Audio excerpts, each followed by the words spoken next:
దాంట్లో కూడా పవన లక్షల ఆంక్షలు పెట్టి ఆ నిధుల్ని ఖర్చు చేయాలన్నా మన ప్రధాన పార్టీ పడే పరిస్థితులు మనం చేస్తా ఉన్నాం. అట్లా అనేక రెండో డిమాండ్ టీపీఎఫ్ రద్దు చేయడం. మనకు తెలుసు 2004 సెప్టెంబర్ 1 ఈ రాష్ట్రంలో వస్తే 2004 జనవరి నుండి కేంద్ర ప్రభుత్వం అమలు చేస్తా ఉంది. మరి ఆ రోజు రాష్ట్రాలు ఇష్టానికి వదిలేశారు. కానీ అనేక రాష్ట్రాలు మరి కేంద్ర అడుగుజాడల్లోనే సిపిఎస్ విధానానికి మొగ్గు చూపి అమలు చేస్తా ఉన్న క్రమంలో ఇవాళ రిటైర్ అయిన తర్వాత దాని యొక్క గ్రావిటీ తెలుస్తా ఉంది. వృద్ధాప్య పెన్షన్ కంటే తక్కువ పెన్షన్ సిపిఎస్ విధానంలో రావటం వల్ల ఇవాళ ఉద్యోగులు ఉపాధ్యాయులు చైతన్యం వచ్చింది. ఆ ప్రభుత్వం తీసుకొచ్చిన జీవోల్ని మొట్టమొదటిగా దగ్ధం చేసి 2003లోనే ఎగ్జిక్యూటివ్ ఆర్డర్ వస్తే అప్పటి నుంచి వాజ్పేయి ప్రభుత్వం తీసుకొచ్చిన దగ్గర నుంచి ఇప్పటి వరకు అనేక పోరాటాలు నిర్వహించాం.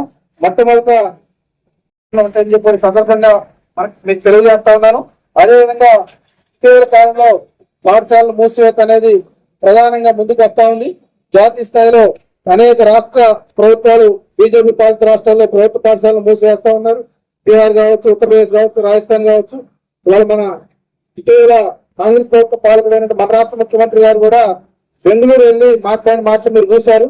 27,000 పాఠశాలను 4,000 పాఠశాలను కుదురుతామని చెప్పారు. మరి మారుమూల ప్రాంతాల్లో ఆవాసాల్లో ఆ రోజు పడి యాక్సెస్ రాయాల్సిందే. ఒక సంవత్సరం మీరు రాయకపోతే పైగా ఉన్నట్టయితే మీరు జాబ్ నుంచి వెళ్ళిపోతారు చెప్తున్నారు. అంటే అసమానంగా అనుకుంటున్నారు. జాబ్ తీసుకుంటే అసమానం అనుకుంటున్నాడు. రకాల కాకపోతే తెలుసు కదా, తెలుసు కదా, టీచర్స్ జోలి కొంచెం ఎలా ఉంటుందని తెలుసు కదా, పల్లె ప్రభుత్వానికి పుస్తకాల్సిన అవసరం తెలుసు కదా.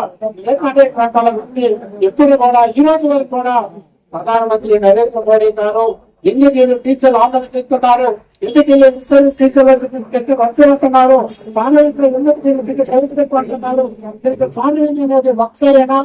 కేంద్ర రాష్ట్ర కేంద్ర విదేశాంగ మంత్రి గారు అంటే ప్రధానమంత్రి గారి ఒక్కొక్కరు మాట్లాడేటువంటి సందర్భాలు ఉన్నాయి. దీని లక్ష్మీ కృష్ణ కార్యక్రమం డిమాండ్ చేస్తున్నాం. కేంద్ర ప్రభుత్వానికి డిమాండ్ చేస్తున్నాం. ఖచ్చితంగా ఇన్సూరెన్స్ ఉపాధ్యాయులతో సందర్శించాల్సిన అవసరం ఉంది. అందరూ కూడా అవసరం ఉంటే మరోసారి ఆలోచన అవసరం అనేది మనం సిద్ధమవుతానికి మనం డిమాండ్ చేయాల్సిన అవసరం ఉందనేది ఉపాధ్యాయుల సంఘాలను కలుపుకోనైనా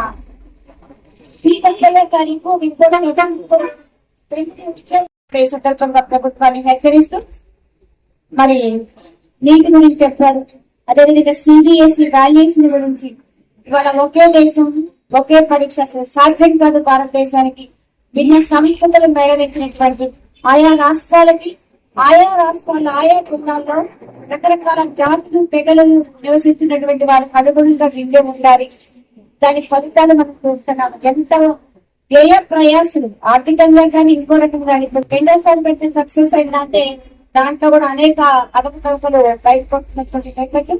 ఖచ్చితంగా ఎన్ఈపీ 2020 సమూలంగా రద్దు చేసి మళ్ళా నూతన విద్యా విధానాన్ని శాస్త్రీయమైనటువంటి ఆలోచనలతో రూపుదిద్దాల్సినటువంటి అవసరం కూడా ఈ భారతదేశానికి ఉందని చెప్తున్నారు. ఈ సందర్భంగా చరిత్రను వక్రీకరిస్తున్నారు. సైన్స్ లో ఉన్నటువంటి శాస్త్రీయ అంశాలను తొలగిస్తూ మొత్తంగా కూడా ఒక అశాస్త్రీయ వైపుని దేశంలో ఉన్నటువంటి యువతలంతా నిలిపేటువంటి ప్రయత్నం జరుగుతున్నది. దాన్ని వాళ్ళ రాష్ట్ర ప్రభుత్వం తీసుకొచ్చి ఇంప్లిమెంట్ చేయడానికి ఒక ఆలోచన మన ముందు చూపిస్తూ మరి 23,000 స్కూళ్ళని రాష్ట్రంలో మూసివేసింది. అంటే ఓ తండాలో గుట్టమైన ఉండేటువంటి పిల్లలు మరి కిందికి దిగిరారు. అక్కడ స్కూల్ కనుక లేకపోతే ఇంకెక్కడ చదవడానికి వాళ్ళు ఇష్టపడరు. అంటే ఎండలో మరి